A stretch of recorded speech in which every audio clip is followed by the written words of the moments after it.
Hello everyone. This video consists of footage from the December 30th Peace Talk with the monks of Walk for Peace. It was hosted by prominent leaders of Georgia, DeKalb County, and the city of Decatur. Here, I have recorded the speeches of Senator Raphael Warnock and that of Venerable Bhikku Paññākāra. Please note that some footage is incomplete or totally missing as I was running out of storage. I do not have the speeches of several leaders altogether. Just know that the overwhelming message was of peace, unity, and a call to action to uplift your local community. Enjoy. I heard anew in my mind and in my spirit a text that I have preached many times, heard many times, but thanks to these spiritual leaders who are with us, I heard it anew. The prophet Micah says, "He has shown you, O mortal, what is good. And what does the Lord require? But that you do justice, love kindness, and walk humbly with your God." All of us who are gathered here, I believe, will agree that we could use some more justice. Because as Martin Luther King Jr. said, peace is not the absence of tension, it is the presence of justice. We could certainly use a lot more kindness. And they taught us how to walk humbly, literally, walking humbly. And so it's great to be here with Venerable Bhikku Paññākāra and the courageous Buddhist monks. And of course, I'm especially glad that walking alongside them is Aloka, the peace dog. They are embarking on a 2,300-mile journey for peace. These monks understand, as did Georgia's greatest son, Martin Luther King Jr., and co-pastor of the church where I still serve, Ebenezer Church, that it's not simply enough. It's not enough to simply pray for peace with our lips. We must pray with our legs. We have to put our faith into action. We must pray with our legs, our hands, and our feet. Those of us who live in Georgia and in Decatur, in the Atlanta metropolitan area, we know about the tradition that puts your body in the struggle. While we are excited by their arrival, so happy to meet them, let us not forget that this journey has not been easy. They are all in. And we are especially keeping Venerable Fra Ajahn Mahadam Komasan in our prayers while he recovers at home in Snellville. He is a son of Georgia, and we pray for his continual healing and peace. But that's the righteous struggle these monks embarked on 65 days ago.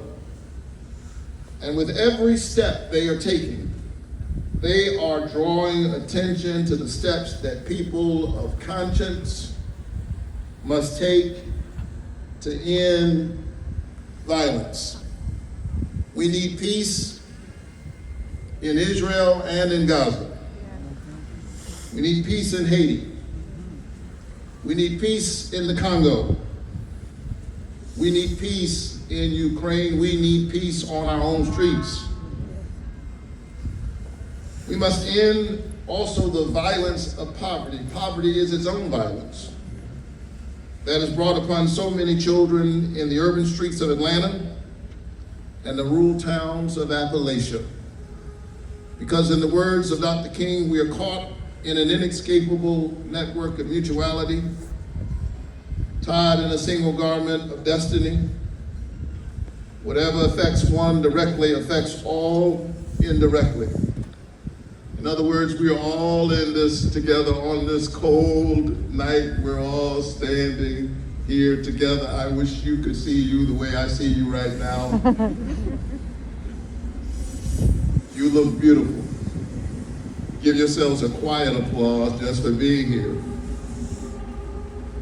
But the work of creating Dr. King's beloved community, a world where every child is safe from violence, does not rest solely on the shoulders of the monks here today. All of us must do our part.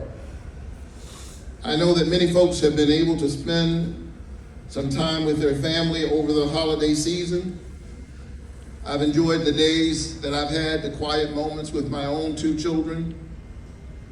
But as we all put our children to sleep, our grandchildren to sleep tonight, let us remember that our children cannot really be safe until other people's children are safe. In other words, we all have moral work to do. And so I just want to say thank you to these courageous monks who have embarked on a 2,300-mile journey from Texas to Washington, D.C. God knows we could use them in Washington, D.C. But we all have a role to play. And so we renew our commitment to this moral work, to this holy work. We can't all walk 2,300 miles, but we can all do something. Dr. King said, if you can't fly, run. If you can't run, walk. If you can't walk, crawl. But by all means, keep moving forward. God bless you all. Keep the faith. Keep looking up.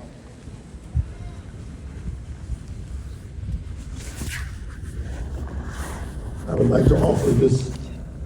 A lot of communities around us with food every week, 750 families per week for 2 years. And then we went to Uganda, Africa, and I have the nonprofit for all kind of relief around the world. And I have traveled, I've seen a lot of sufferings in so many different ways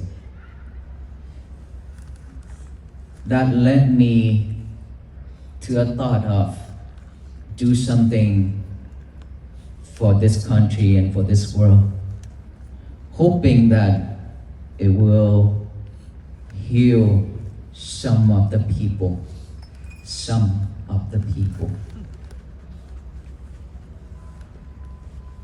We picked this route to go to Washington, D.C. We have went to states with really sad history.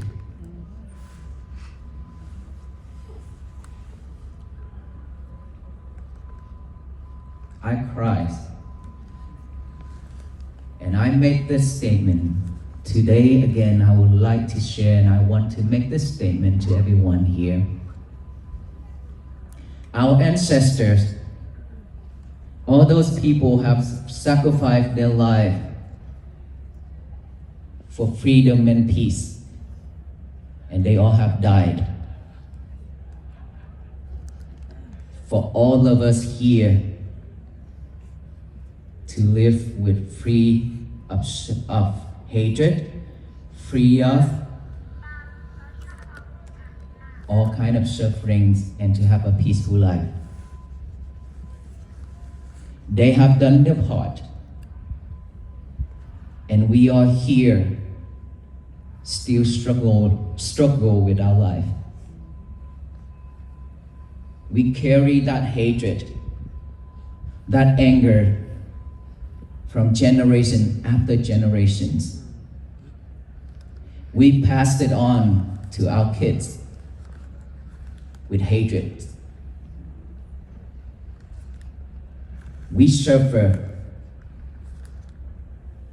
It's not enough. That is why we want our kids to suffer the same way, or what? I have seen so many children wanted to fight for something that they don't even understand. But I do see that it's suffering within them because of all that anger and hatred. It's because of hatred and anger that is why this world is chaotic. Always fight with each other for something that we call benefits. And us Buddhist monks, we walk for this far is not to stir up any pot. We want to share with you all this message. If there is no loving kindness, there is no peace. If there is no compassion, there is no peace. Loving kindness means we love everyone equally. There's no separation. There's no you and I. There's no mine and yours.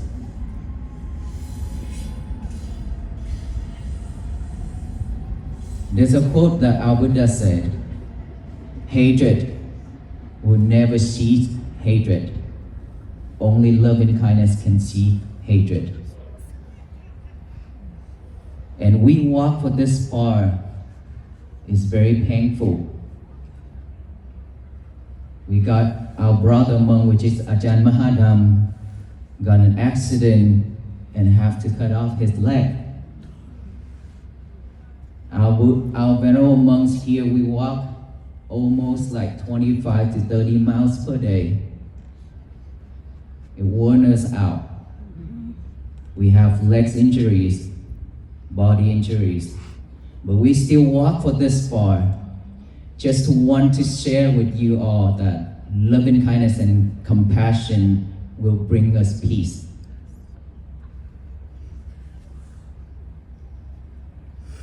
If we don't have peace within ourselves, we cannot expect anybody to bring us peace.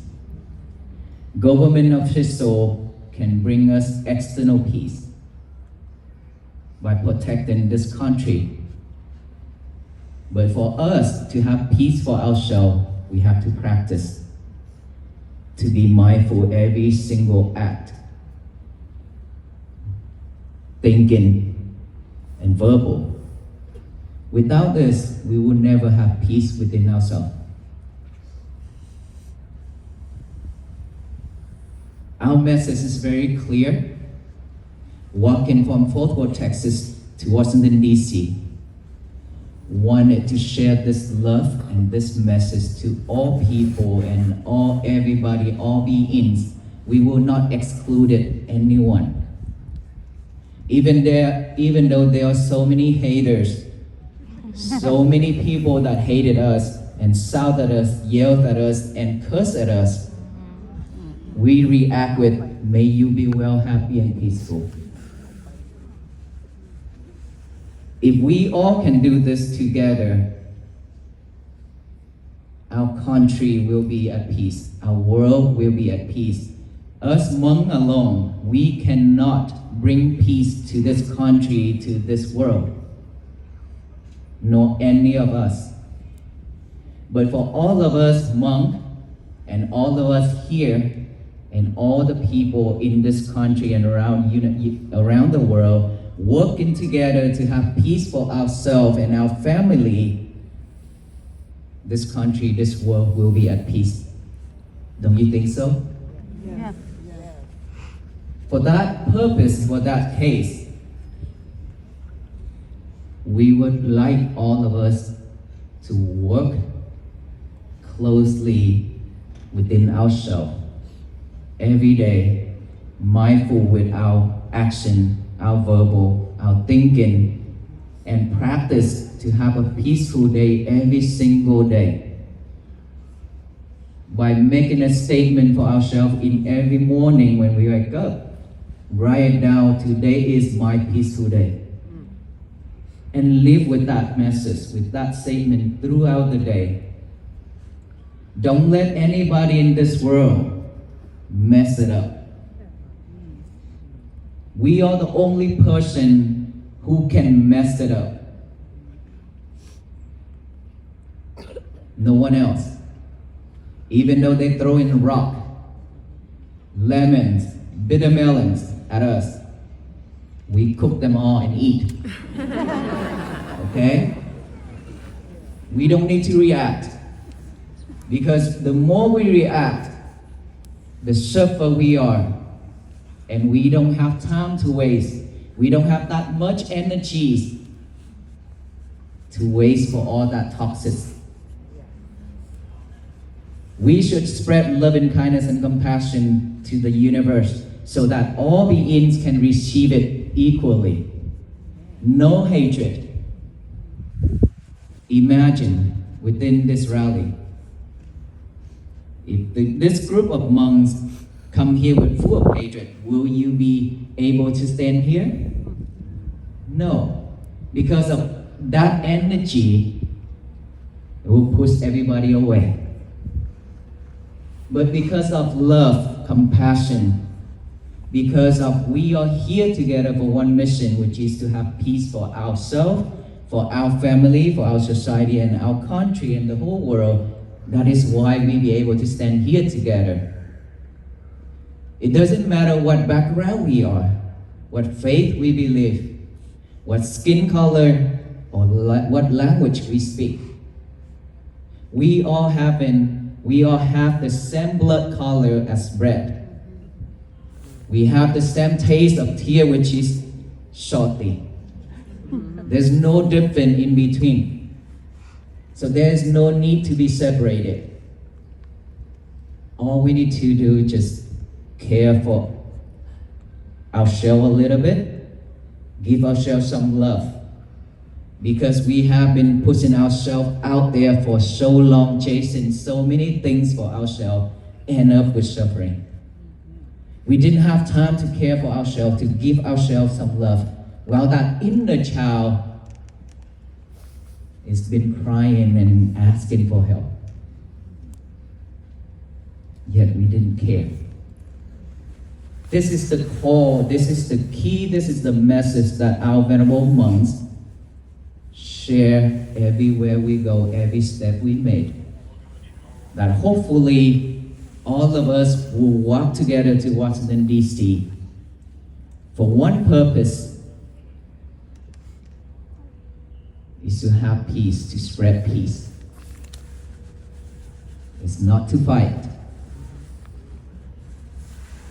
Remember the first thing that I mentioned, our ancestor, all the brave person who sacrificed their life for peace, they have died. We are here living in this generation. We should carry and we should live the way that they have done for us so that their soul can be free, so they can move on. That is the way to share love. That is the way to pay gratitude to them. Just like we pay gratitude to our parents. We love our parents. We should love those people the same way. And let them go the way, their own way. We have to carry on the message of peace, to live peacefully every day. And that is all I wanted to share. So will you all walk to Washington, D.C. with us or not? Spiritually.